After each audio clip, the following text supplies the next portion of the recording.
He was a true visionary. He was a man of action. He loved Hot Springs.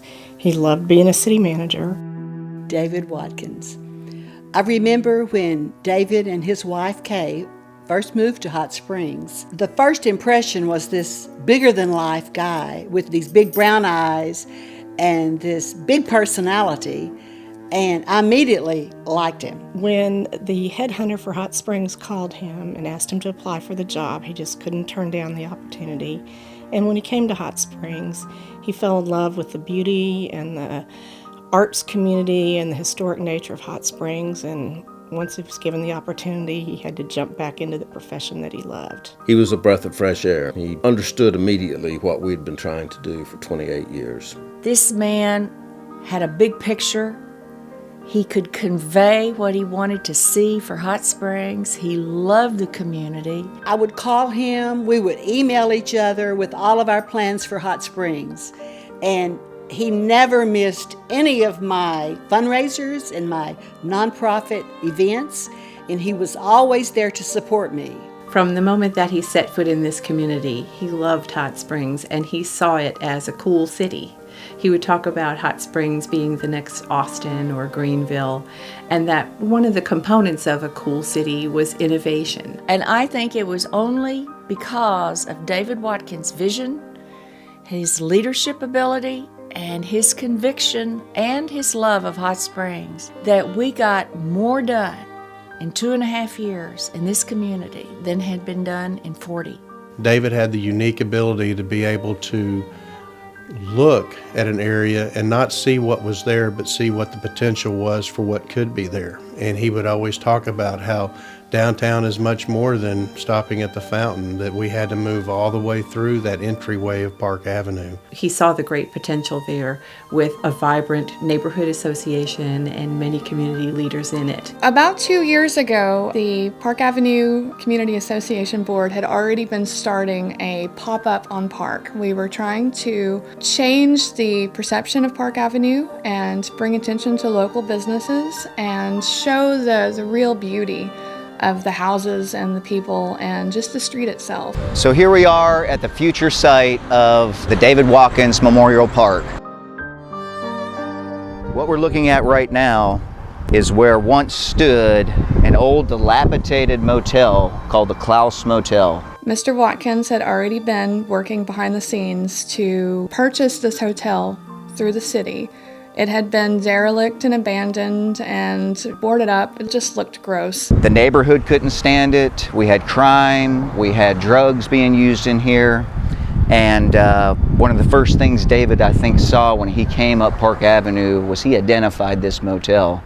And for some reason it stuck with him and he wanted it gone.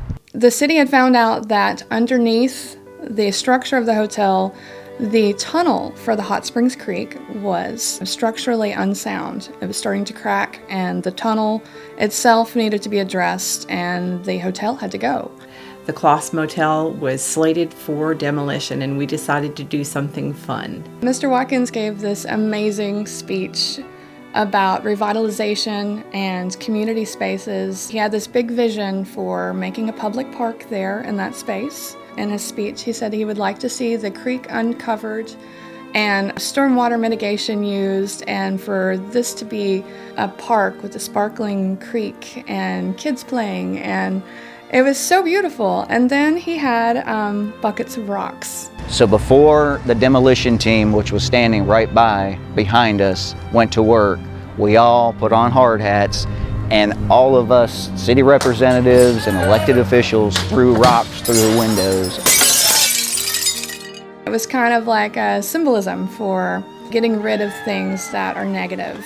The plans were to create a beautiful green space that would not only handle stormwater for the Park Avenue area, but also provide a new gathering spot for the Park Avenue area that was already thriving and growing. This is going to be one of my most favorite parks when it's complete.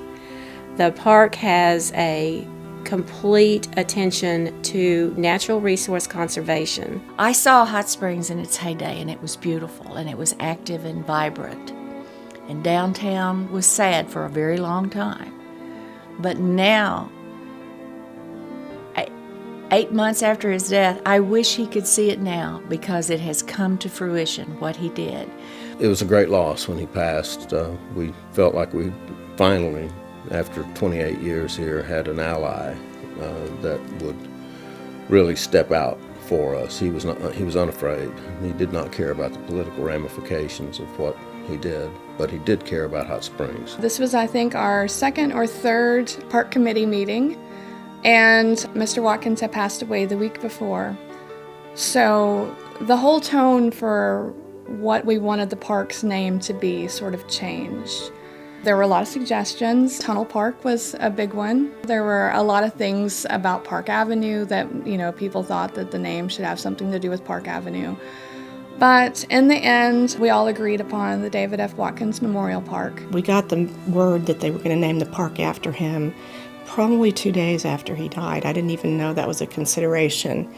And it made the toughest experience of my life and my children's lives a little bit easier, knowing that that legacy would be there. David loved his family, and he believed in the importance of family time. That's why he would love the concept of Watkins Park.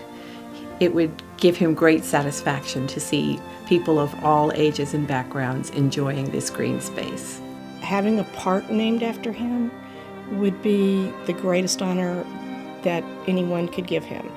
I mean, much better than a building or maybe if they named Auburn University football field after him, it would be better. But other than that, a park would be the greatest honor he could have. Anthony Taylor of Taylor Kempkes architect firm got in with us. Our firm is doing it pro bono. We believe in giving back to the community. We have designed a park that I think everyone will be able to enjoy. His plans called for an amphitheater, that the creek would bisect this amphitheater. The amphitheater would be cut down into the creek bed to form a bowl so that the creek ran right through the middle between the stage and the people. So many different groups could use that.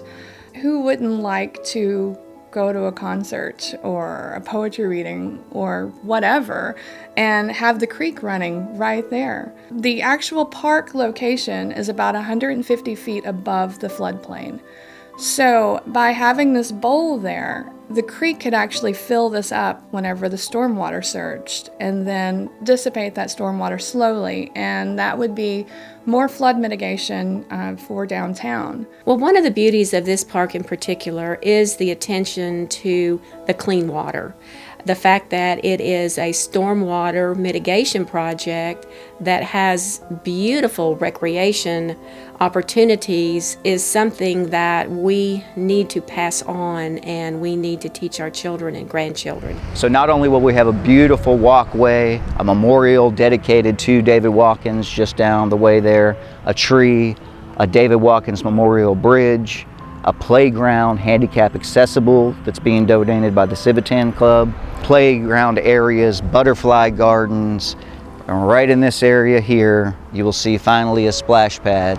So in the summer, we'll turn the water on, and kids from all over the city will be flocking towards Park Avenue. And I gotta tell you right now, just like our Smash event, we're gonna have a splash event, and that means all the elected officials and city officials have to be the first ones to go through the splash pad. It's going to have a real family community feel to it, but it's going to be very pretty. It's going to be a pleasant place to see on your way into Hot Springs. This park will finally allow the kids in that neighborhood a place to go. Together as a community, we can raise funds and put together and make this really be a park that we can all be proud of. Because this isn't just for Park Avenue, this is a Hot Springs City Park.